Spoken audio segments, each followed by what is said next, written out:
أعوذ بالله من الشيطان الرجيم بسم الله الرحمن الرحيم السلام عليكم ورحمة الله وبركاته إن الحمد لله نحمده ونستعينه ونستغفره ونعوذ بالله من شرور أنفسنا ومن سيئات أعمالنا من يهده الله فلا مضل له ومن يضلل فلا هادي له أشهد أن لا إله إلا الله وحده لا شريك له وأشهد أن محمدا عبده ورسوله اللهم صل وسلم على محمد وعلى آله وصحبه وبارك وسلم أما بعد.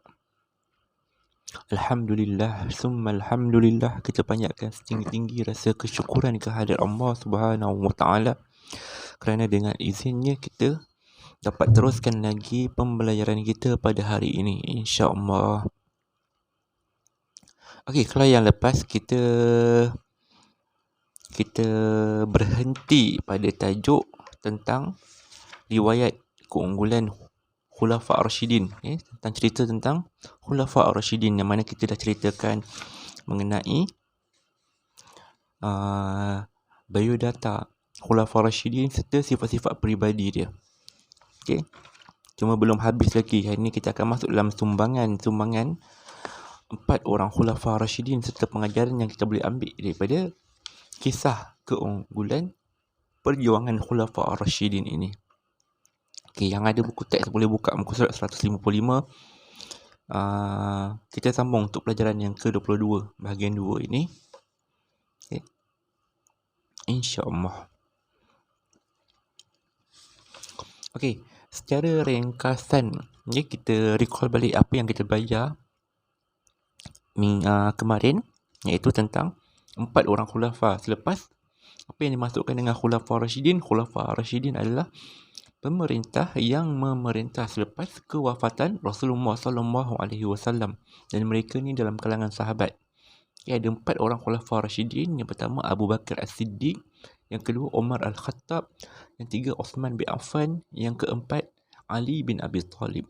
Ada 4 orang Khulafa' Ar-Rasyidin yang memerintah selama 40 tahun. Yang mana Abu Bakar memerintah selama 2 tahun. Umar memerintah selama 12 tahun.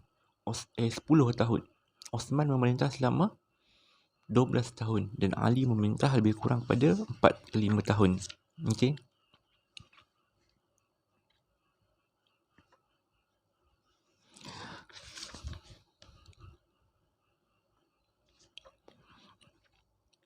Okey, itu sedikit tentang apa yang dimasukkan dengan Khulafa' Ar-Rasyidin.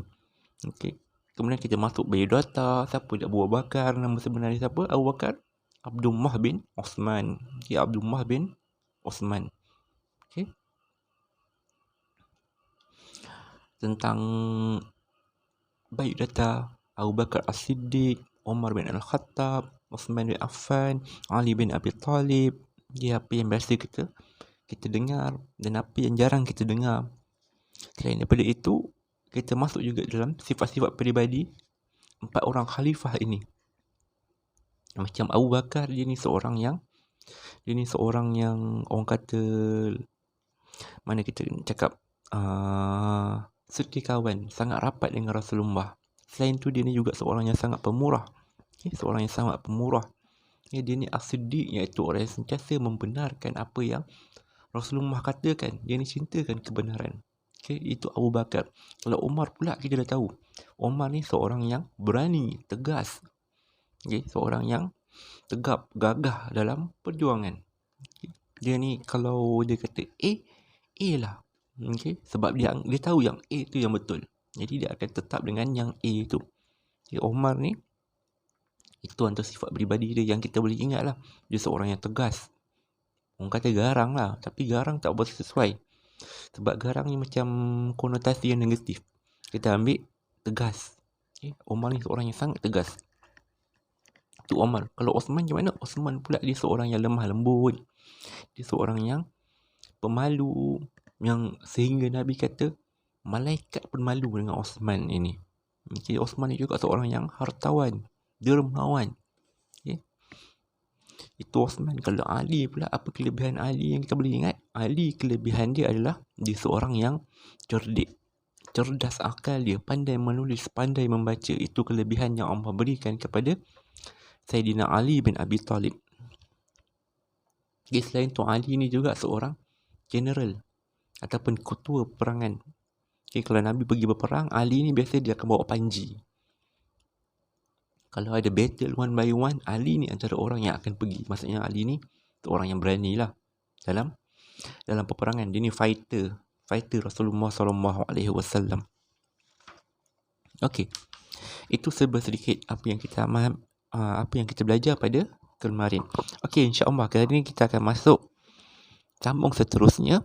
Okey, sambung sedikit lagi mengenai sumbangan Khulafa Ar-Rashidin. Okey, yang pertama sumbangan yang disumbangkan oleh Abu Bakar As-Siddiq.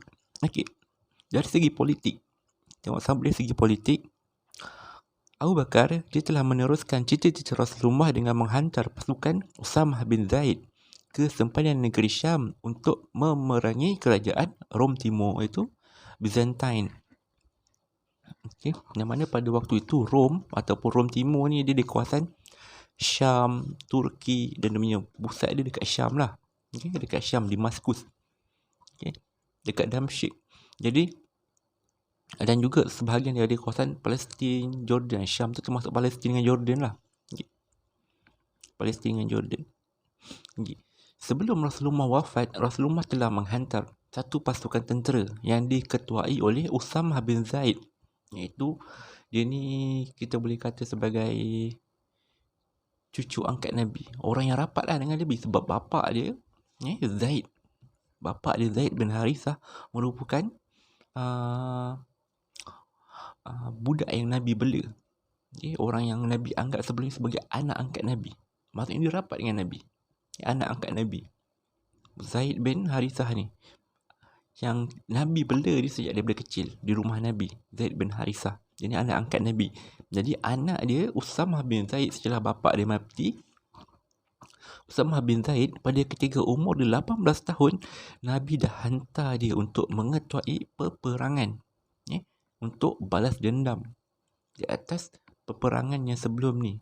Yang mana Rom Timur telah bunuh sebahagian daripada orang-orang Islam. Ataupun membunuh orang kata duta-duta yang dihantar oleh orang Islam, wakil-wakil yang dihantar oleh orang Islam, oleh Rasulullah. Jadi Rasulullah hantar Usamah bin Zaid untuk memerangi mereka ini, Rom Timur ini. Tapi bila mana Usamah bin Zaid dia keluar dan baru nak mulakan perjalanan pergi ke utara, tiba-tiba dapat berita yang Rasulullah SAW telah wafat. Maka diorang patah balik. Sebab Rasulullah wafat. Selepas selesai pengemubian Rasulullah, telah diangkat Abu Bakar sebagai khalifah yang seterusnya. Benda pertama yang Khalifah Abu Bakar As-Siddiq buat adalah menghantar pasukan yang diketuai oleh Usamah bin Zaid ke utara untuk berperang dengan Rom Timur. Itu benda pertama yang dia buat. Yang mana benda ni sangat-sangat ditentang oleh para sahabat. Sebab apa? Sebab bila mana Rasulullah wafat, kekecohan mula berlaku. Ramai orang yang murtad, ramai orang yang tak nak bayar zakat. Maka pada ketika itu apa yang lebih penting adalah kita kawal keadaan di sekeliling Madinah supaya tidak berlaku rusuhan ataupun apa-apa yang tidak sepatutnya. Jadi bila ini pemikiran sahabat pada waktu itu, antaranya Omar, kalau kita hantar pasukan tentera pergi keluar, maka di Madinah kurang pasukan tentera. Jadi kuranglah yang nak mengawal Madinah ni. Dengan keadaan banyak pemberontakan yang berlaku, pergolakan yang berlaku, orang ramai yang murtad, kita nak kena perangi orang-orang murtad ini. Tiba-tiba Abu Bakar dikurangkan lagi pasukan tentera yang ada di Madinah dengan hantar Usamah bin Zaid dengan pasukan tentera dia pergi untuk memerangi Rom pada ketika itu. Setelah dinasihati oleh Umar bin Al-Khattab, Abu Bakar macam mana pun tetap tegas dengan pendirian dia.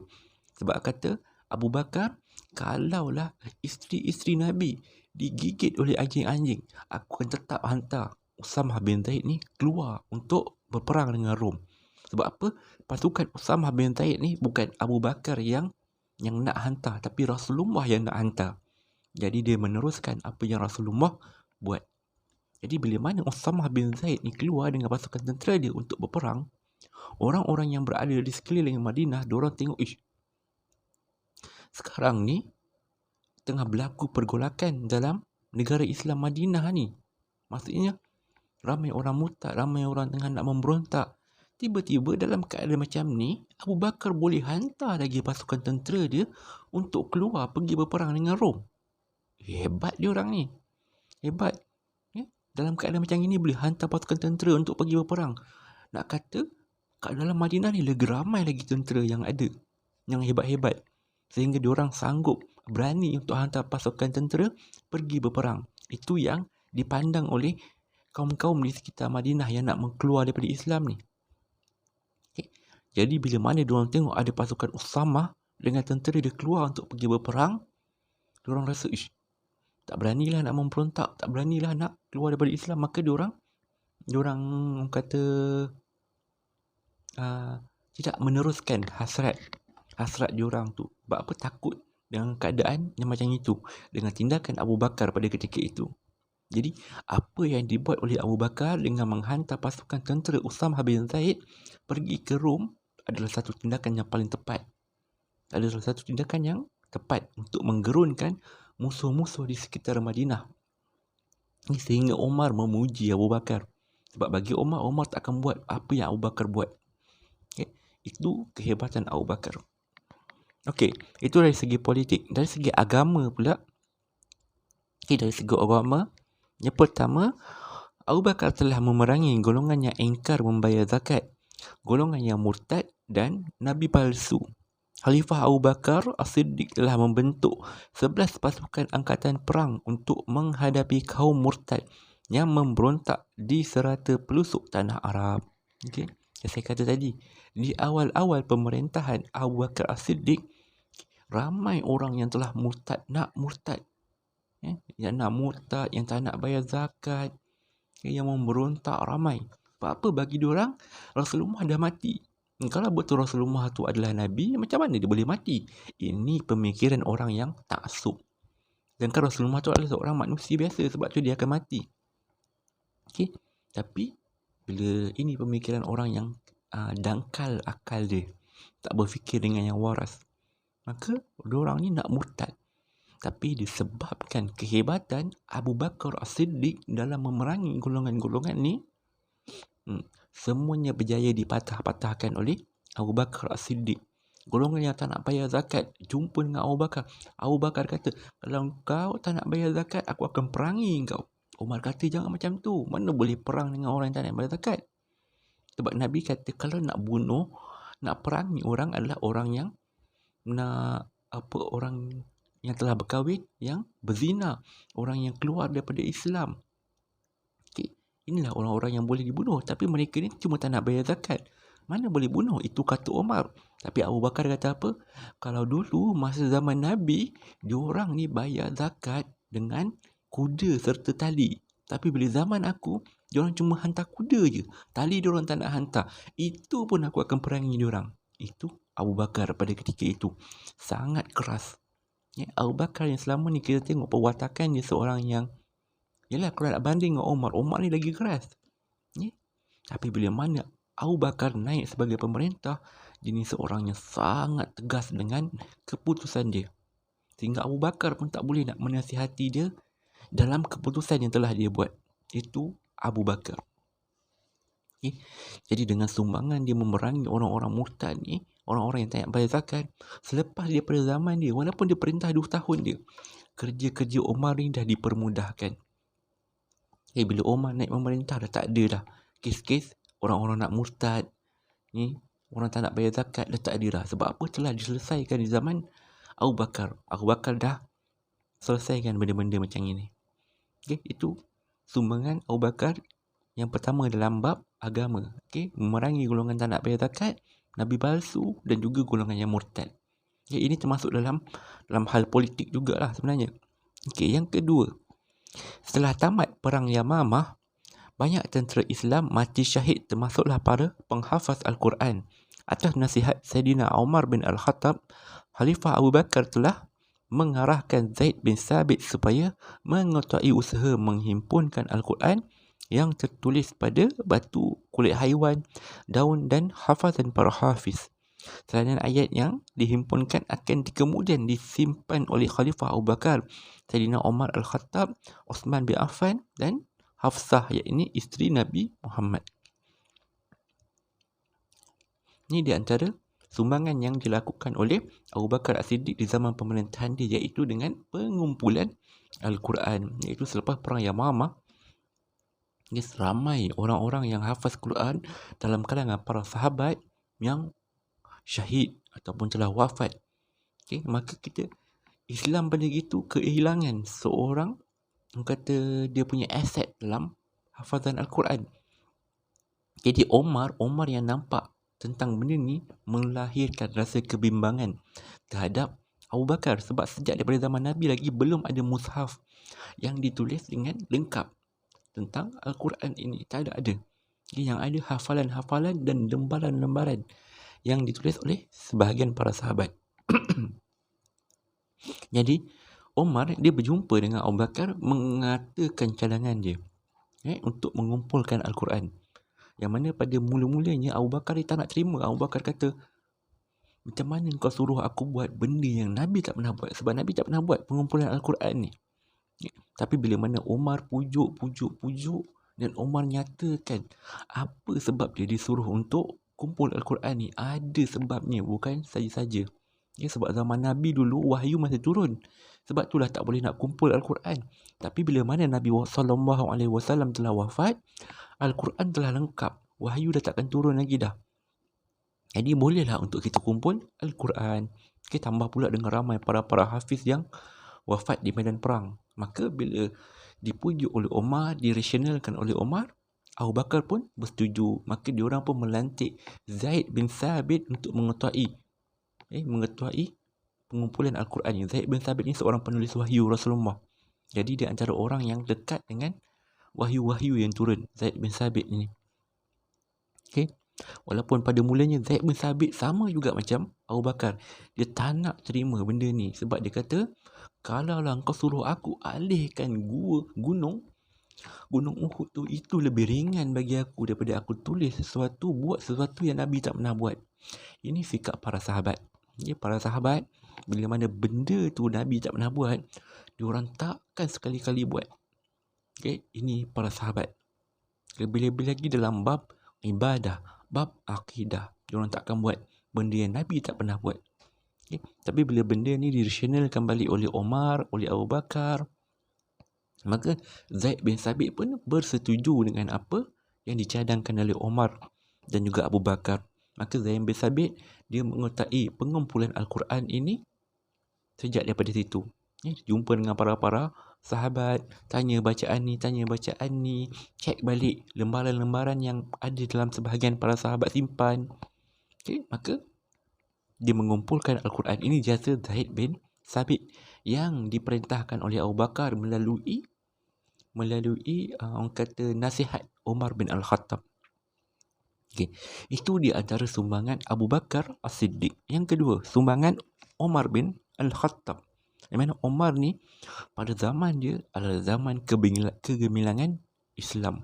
Jadi kita tengok apa sumbangan Umar bin Al-Khattab. Sebenarnya Umar ni banyak sumbangan dia. Tapi kita tengok sebahagian sumbangan Umar bin Al-Khattab. Yang pertama, dari segi politik, Umar telah menubuhkan majlis syura. Kita tahu pada zaman Rasulullah kalau dalam apa hal juga, Rasulullah akan berbincang, bermesyuarat, bersyura dengan para sahabat. Cuma pada waktu tu belum ada majlis khas. Tetapi pada zaman Umar telah menubuhkan satu majlis syura yang khas daripada kalangan para sahabat yang dekat dengan Rasulullah. Yang terdiri daripada orang kata Al-Badrain, iaitu dalam kalangan para sahabat yang mengikuti perang Badar. Ini sahabat-sahabat yang ikut perang Badar. Kebanyakan daripada diorang ni menjadi ahli syura. Termasuklah 10 orang sahabat yang dijamin syurga. Mereka ni ahli syura Umar. Yang Umar telah tubuhkan majlis syura pada ketika itu untuk mengetuai ataupun bincang tentang macam mana nak menguruskan politik negara Islam. Itu yang pertama. Yang kedua, membahagikan jajahan Islam kepada beberapa wilayah dan ditadbir oleh gubernur-gubernur. Okey, Omar dah hantar wilayah-wilayah Islam yang semakin berkembang luas. Okey, Omar dah hantar gubernur-gubernur untuk memerintah setiap wilayah-wilayah. Sebab pada waktu itu Islam dah berkembang luas. Islam dah sampai ke Syam. Islam dah sampai ke Parsi. Islam dah sampai kepada Rom. Islam dah sampai ke Mesir. Omar menghantar gubernur-gubernur mereka untuk memerintah di wilayah-wilayah yang jauh ini. Itu antara sumbangan Omar. Dan yang ketiga, Omar telah menubuhkan jabatan tentera, jabatan polis, jabatan percukaian dan jabatan perbendaharaan negara. Yang mana zaman ni sebelum ni tak ada. Macam saya kata sebelum ni, zaman Rasulullah, tentera adalah dalam kalangan masyarakat. Bila Rasulullah nak pergi berperang, barulah Rasulullah akan kumpulkan para sahabat untuk berperang. Okay? Tak ada tentera yang khas. Tapi pada zaman Omar telah menubuhkan pasukan tentera yang khas. Yang mana memang tugas diorang ni berperang sahaja. Dan diorang dapat gaji daripada perang diorang. Diorang dapat gaji. Begitu juga dengan pasukan polis untuk jaga ketenteraman negara Madinah. Ini benda yang orang tak pernah buat sebelum tu. Omar buat satu jawatan khas, iaitu tentera. Okay? Yang kerja diorang memang berperang sahaja. Sebab itulah pada zaman Omar banyak wilayah-wilayah baru yang dibuka oleh tentera Islam.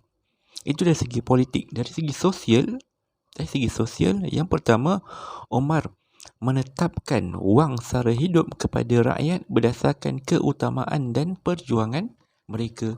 Okay, Omar bagi wang sara hidup. Kalau sekarang kita ni macam, kalau zaman Najib, PM Najib dulu, ada BRIM, Bantuan Rakyat Satu Malaysia. Sekarang ni ada apa? BPR, bantuan apa dah? Saya tak pasti. Okay? Tapi ada bantuan daripada kerajaan untuk rakyat. Macam tu juga pada zaman Omar bagi wang sara hidup kepada rakyat-rakyat di bawah dia berdasarkan perjuangan mereka, tahap perjuangan mereka. Okay, Omar bagi wang sara hidup kepada rakyat dia. Itu yang pertama. Yang kedua, mengasaskan takwim Islam. Apa takwim Islam? Takwim Islam ni maksudnya kalender Islam ataupun tahun Islam. Hari ni kita tengok, kita dah berada pada 140 lebih kurang 28 Hijrah. Something itulah, kita perlu lupa kalender Hijrah. Tapi yang penting kalender Hijrah. Kalender Hijrah yang kita guna pakai pada hari ini yang bermula daripada Muharram, Safar, Rabiul Awal sehinggalah Zulhijjah. Tahun pertama Hijrah, tahun kedua Hijrah, tahun ketiga Hijrah. Takwim ataupun kalender Hijrah ini diasaskan pada zaman Umar Al-Khattab. Yang mana satu peristiwa, ada seseorang ini berhutang. Dia berhutang dengan dengan sahabat dia lah. Itu bila mana sahabat dia datang nak minta hutang, kan? Dia kata dia tak nak bayar. Sebab apa? Sebab apa? Hutang tu belum sampai masa lagi. Tapi bila sahabat dia tunjuk, ni dah sampai masa dah ni. Contohlah dia kata, dah satu safar dah, kau kena bayar hutang. Sebab hutang kau janji nak bayar pada satu safar. Lepas tu sahabat yang berhutang ni kata apa? Biar betul aku berjanji nak bayar pada satu safar, tapi aku tak bagi tahu satu safar tahun ni ataupun tahun depan. Sebab dia tak bagi tahu tahun dalam tu. Dia bagi tahu tarikh dengan bulan sahaja. Maka benda ni dibawakan pada Omar. Bila bawa kepada Omar, Omar rasa benda ni serius lah. Sebab tahun ni memainkan peranan yang penting dalam kerajaan. Mana-mana kerajaan pun. Sebab kerajaan-kerajaan di sekeliling Madinah, diorang ada tahun yang tersendiri. Di Rom ada tahun sendiri. Di Iran, di Parsi ada tahun mereka tersendiri. Di Mesir ada tahun mereka tersendiri. Maka Omar pun panggil para sahabat, bincang. Kita nak bina kalender Islam. Tahun Islam. Cari. Kita nak mula tahun pertama daripada tahun bila? Mara ramailah para sahabat yang bagi cadangan. Antaranya dia kata, ada para sahabat bagi cadangan, okey, kita start daripada tahun kelahiran Nabi. Tahun kelahiran Nabi tu tahun pertama. Omar tak nak terima. Sebab apa? Omar tak nak sama dengan Nasrani. Tu ada yang kata, okey, kita mula dengan tarikh kematian Nabi. Omar pun tak nak terima.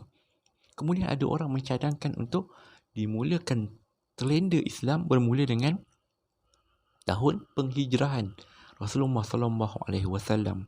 Maka Umar bila dengar cadangan ni, Umar terima baik cadangan untuk mulakan tahun bermula dengan tahun pertama hijrah Nabi. Sehingga hari inilah kalender kita dipanggil sebagai kalender Hijri. Okey, kalender yang bermula dengan tahun pertama penghijrahan Rasulullah dengan para sahabat. Itu antara benda yang sangat-sangat hebat yang diasaskan oleh Umar sehingga hari ini masih ada. Sistem kalender Islam, takwim Islam. Okey, itu yang kedua. Yang ketiga, memperkenalkan undang-undang pentadbiran tanah. Okay, undang-undang berkaitan dengan tanah. Kalau zaman dahulu, mungkinlah siapa usaha dia dapat. Tapi pada zaman Umar, ada undang-undang yang telah ditetapkan berkaitan dengan kanun tanah. Okay, itu dari segi sosial. Dari segi ekonomi, yang pertama, Umar menubuhkan Baitul Mal. Okay, Baitul Mal. Cuma Baitul Mal ni sebenarnya dah wujud daripada zaman Nabi lagi. Mungkin pada zaman Umar lebih memperkemaskan sistem Baitul Mal itu sendiri. Okay, itu yang Umar buat. Baitul Mal ni dah ada zaman Nabi lagi. Cuma Umar memperkemaskan lagi Baitul Mal itu. Yang mana Baitul Mal ni tempat pengumpulan harta-harta oleh orang-orang Islam. Yang kedua, memperkenalkan pelbagai jenis cukai seperti jizyah dan kharaj. Umar perkenalkan cukai kepada non-Muslim. Seperti ahli kitab, diorang kena bayar jizyah. Jizyah ni cukai untuk ahli kitab. Sebab diorang tak perlu bayar zakat. Orang Islam tak perlu bayar cukai. Orang Islam perlu bayar zakat. Sebabnya tu adanya cukai. Itu yang kedua. Yang ketiga, membina terusan dan tali air untuk mengairkan kawasan pertanian. Umar mencipta tali air ataupun mengorek tali air untuk mengairi kawasan pertanian. Sebab kita tahulah tanah Arab sebelah Mekah dengan Madinah ni kawasan yang tandus, air pun tak banyak. Jadi itu antara sumbangan Umar dari segi ekonomi. Dan last sekali dari segi ketenteraan, yang mana Umar telah mengemaskini angkatan tentera. Kemaskini angkatan tentera, macam saya kata tadi, Umar tubuhkan jawatan khas ketenteraan untuk rakyat yang akan jadi tentera. Yang pertama. Yang kedua, memberi gaji kepada gubernur dan tentera yang berjuang. Zaman Umar, gaji kepada tentera diberikan. Sebab gaji tentera itu bekerja sepenuhnya sebagai tentera. Bukan macam zaman Rasulullah dulu. Waktu diorang ada gaji. Dan gubernur-gubernur Umar pun juga ada gaji. Ada gaji. Sistem ni bermula pada zaman Umar. Itu antara sumbangan yang telah dilakukan oleh Umar Al-Khattab. Seterusnya, yang dilakukan oleh Khalifah Osman bin Affan. Jadi, dari segi sosial, Osman ni memerintah selama 12 tahun. Lama juga. Sangat lama. Lama daripada Umar. Zaman ni, zaman Osman, Islam semakin kaya. Masyarakat Islam semakin banyak harta. Pada zaman Osman ni jugalah masjid-masjid Nabi telah dibina dengan dicantikkan lagi. Sumbangan Osman dari segi sosial. Yang pertama, berusaha meningkatkan pendapatan rakyat dengan memberi peluang pekerjaan. Dari segi sosial, Umar cipta lagi peluang pekerjaan kepada rakyat dia, untuk rakyat dia bekerja. Bukanlah sekadar tentera, bukan sekadar petani. Banyak lagi peluang pekerjaan lain yang Osman cipta untuk beri kepada rakyatnya. Dari segi politik pula, Umar memperkenalkan sistem protokol dalam pentadbiran. Osman dah mulakan adakan sistem protokol dalam pentadbiran. Orang kalau nak jumpa dia, ada protokol-protokol dia. Benda yang tak pernah ada pada zaman Nabi, benda yang tak pernah ada pada zaman Abu Bakar, tapi ada pada zaman Osman. Sebab apa? Sebab zaman Osman, orang Islam telah mula berkembang. Orang yang datang ni, kita tak tahu orang ni betul-betul Islam ataupun bukan. Maka ada protokol-protokol yang perlu dipatuhi. Yang kedua, dari segi politik, mengukuhkan peranan Baitul Mal untuk membiayai pembangunan negara. Macam saya kata tadi, zaman Osman ni zaman orang Islam dah mula kaya. Maka macam mana diorang boleh menjadi kaya? Peranan Baitul Mal dalam memberi sokongan kepada negara. Sebab Baitul Mal ni sumber kewangan negara. Itu yang Osman buat. Dari segi ketenteraan, yang pertama, Omar mengukuhkan pertahanan negara dengan membina angkatan tentera laut bagi membasmi pemberontak dan penaklukan. Ini benda yang Omar buat, antara Osman buat antara yang penting, iaitu penubuhan angkatan tentera laut yang tak pernah ada sebelum ni. Bermula pada zaman Osman. Sebab tu ada sebahagian mengatakan Islam datang ke tanah Melayu bermula pada zaman Osman. Sebab apa? Orang Islam pada ketika itu sudah mula menggunakan jalan laut. Sebab nak sampai ke tanah Melayu kena ikut jalan laut. Kalau ikut jalan darat tak tahu bila sampai. Itu benda yang penting. Angkatan tentera laut diasaskan pada zaman Osman. Dan yang keempat, dari segi agama.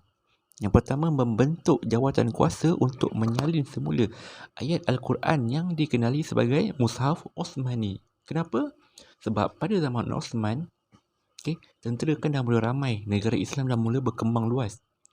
Pada ketika itu, Islam ataupun Al-Quran ni ada banyak cara bacaan. Ada 7 jenis bahasa. 7 jenis lenggok bahasa cara baca. Macam mana boleh ada cara bahasa? Maksudnya bahasa lain-lain ke? Tak. Dia tetap bahasa Arab, tapi dia punya slang dia lain-lain. Contoh mudah macam kita lah. Orang Johor dengan orang Kelantan lain cara cakap dia. Orang Kelantan cakap pelat Kelantan lah, logat Kelantan. Orang Utara cakap logat Utara. Orang Johor cakap logat Johor. Sama juga macam orang Arab. Yang berada di Madinah dengan Mekah, lain logat dia dengan negara yang berada di sekitar Arab yang lain. Maka apa Osman buat? Osman telah menyalin semula Al-Quran dalam satu bentuk bahasa sahaja. Dalam satu bentuk bahasa ataupun wajah lahjah Quraisy, Arab Quraisy.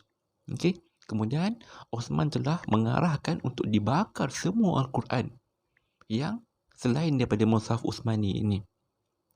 Kemudian Osman, bila telah dibakar semua Al-Quran, Osman mengarahkan untuk disalin banyak-banyak Mushaf Utsmani ni dan diberikan kepada setiap negara-negara, dan mengatakan ini sahajalah cara bacaan Al-Quran yang betul, yang kita akan gunakan. Itulah sehingga hari ini kita ada Mushaf Utsmani. Itu hasil daripada sumbangan Osman. Kalau tak, hari ni kita pergi Arab, kau baca dia macam gini. Kita pergi Syria, baca dia lain pula. Tak. Osman dah selaraskan semuanya pada zaman dia. Itu sumbangan yang besar, antara yang paling besar juga yang dilakukan pada zaman Osman dengan menyalin semula Al-Quran. Yang kedua, memperkenalkan azan kedua pada hari Jumaat dan mengambil zakat berdasarkan nilai mata wang. Ini pada zaman Osman. Ada 2 kali azan pada hari Jumaat. Waktu bila? Kalau kita kat Malaysia hari ni, hari Jumaat ada 2 kali azan kan. Sebenarnya pada zaman Rasulullah, pada zaman Abu Bakar, pada zaman Omar, solat Jumaat hanya 1 azan sahaja. Bila? Azan untuk khatib naik mimbar dan mulakan khutbah. Itu sahaja azan yang ada sejak daripada zaman Nabi. Kalau di Malaysia, kita ada 2 azan. Yang pertama, azan masuk waktu Zuhur. Yang kedua, azan untuk naik khatib mulakan khutbah, naik mimbar. Zaman Nabi tak ada. Zaman Nabi cuma ada azan untuk khatib naik ke atas mimbar. Itu azan 1 je. Tapi bila zaman Umar, umat Islam mula berluas. Umat Islam mula ramai di Madinah. Bila azan cuma sekali, yang berada jauh-jauh ni tak dengar. Diorang tak dengar azan. Jadi apa Osman punya buat? Osman suruh sahabat ni, yang tukang azan ni, pergi azan di pasar-pasar supaya orang ambil perhatian. Dia kiaskan dengan apa? Dia kiaskan dengan azan pada waktu subuh. Yang mana pada waktu subuh memang azan 2 kali. Yang pertama sebelum masuk waktu subuh untuk kejutkan orang bangun. Yang kedua pada waktu subuh.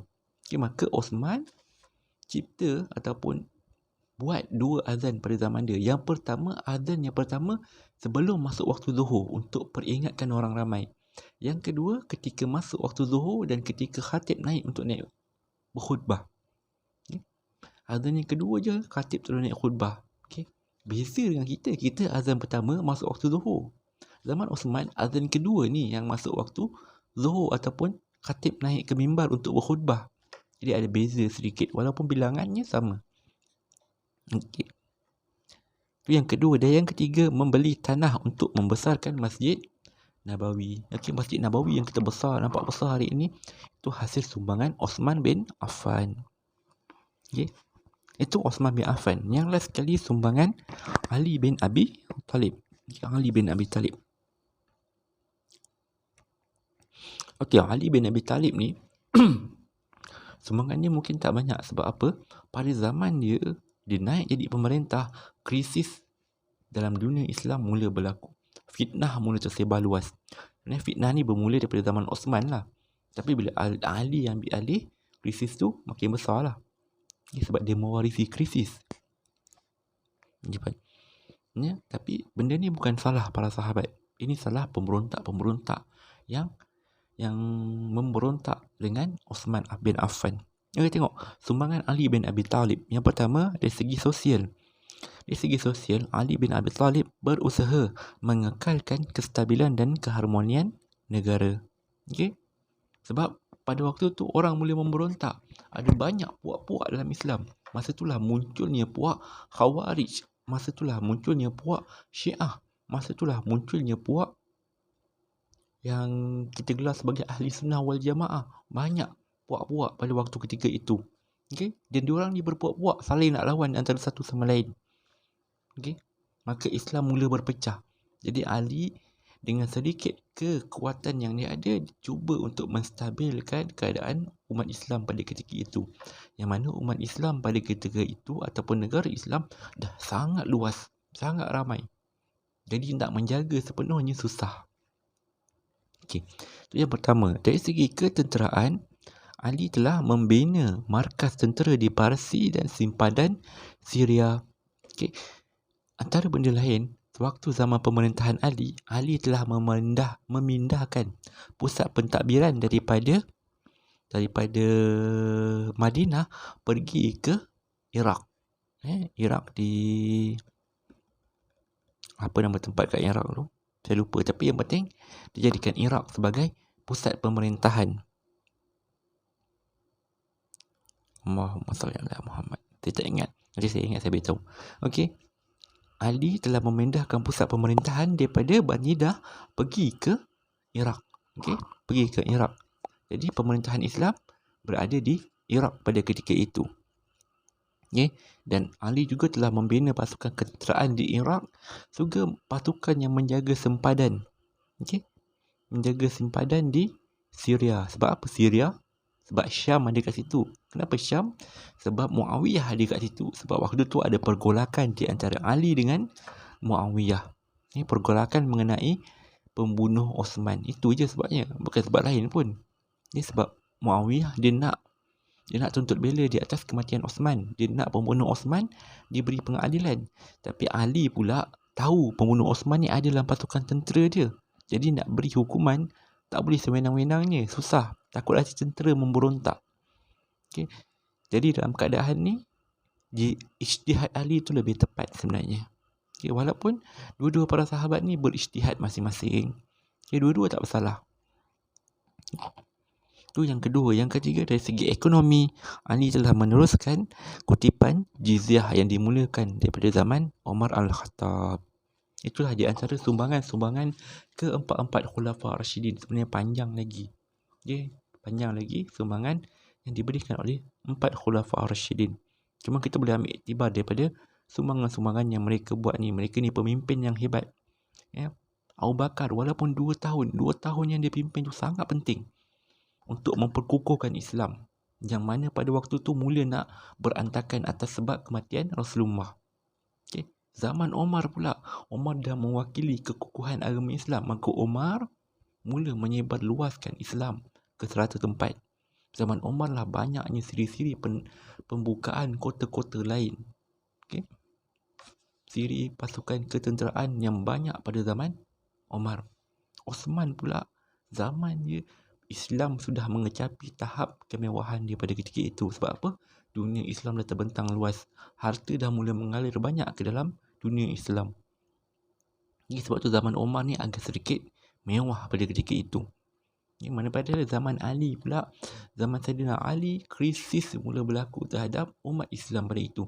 Fitnah mula berlaku. Fitnah yang muncul pada waktu itu sehinggalah berterusan hingga sekarang fitnah tu tak habis-habis. Okey, satu bala yang amat berat kepada dunia Islam. Itulah, walaupun pemerintahan mereka ni lain-lain, tapi tetap mereka ini adalah para sahabat yang telah dijanjikan oleh Allah syurga. Ya, mereka keempat-empat ni mubasyirin bil jannah. Okey, last sekali kita tengok pengajaran yang kita boleh ambil daripada kisah Khulafa' Ar-Rasyidin ini. Yang pertama, umat Islam hendaklah mencontohi semangat perjuangan dan sifat mulia para sahabat agar diredai oleh Allah. Ingat perjuangan para sahabat. Ingat, kalau bukan sebab mereka, tak adalah Islam ni sampai ke negara kita. Okay? Perjuangan para sahabat ni penting. Mereka inilah yang memperkenalkan Islam kepada dunia. Sebab tu kena ingat perjuangan mereka. 4 Khulafa' Rasyidin ni kena ingat. Memang kita kena ingat. Daripada kita ingat Perdana Menteri Malaysia ataupun Perdana Menteri lain, ingat 4 Khulafa' Rasyidin ini. Yang kedua, umat Islam perlu bersikap berani menegakkan kebenaran dan menghapuskan kebatilan yang menyesatkan, seperti mana Abu Bakar menegakkan kebenaran pada zaman dia. Abu Bakar dia lawan nabi-nabi palsu ni. Abu Bakar lawan orang yang nak murtad. Abu Bakar lawan orang-orang yang tak nak bayar zakat. Dia lawan semua kemungkaran ni. Walaupun tempoh dia 2 tahun je. Okay. Tapi Abu Bakar lawan betul-betul punya. Okay. Sehingga Islam dipandang tinggi pada waktu itu. Yang ketiga, umat Islam perlu sanggup berkorban tenaga, harta dan nyawa untuk kepentingan agama. Agama nombor satu. Agama nombor satu. Walau apa pun, agama kita nombor satu. Harta dan nyawa, ini mungkin datang kemudian. Tapi agama kita nombor satu. Walau apa pun jadi, pertahankanlah agamamu.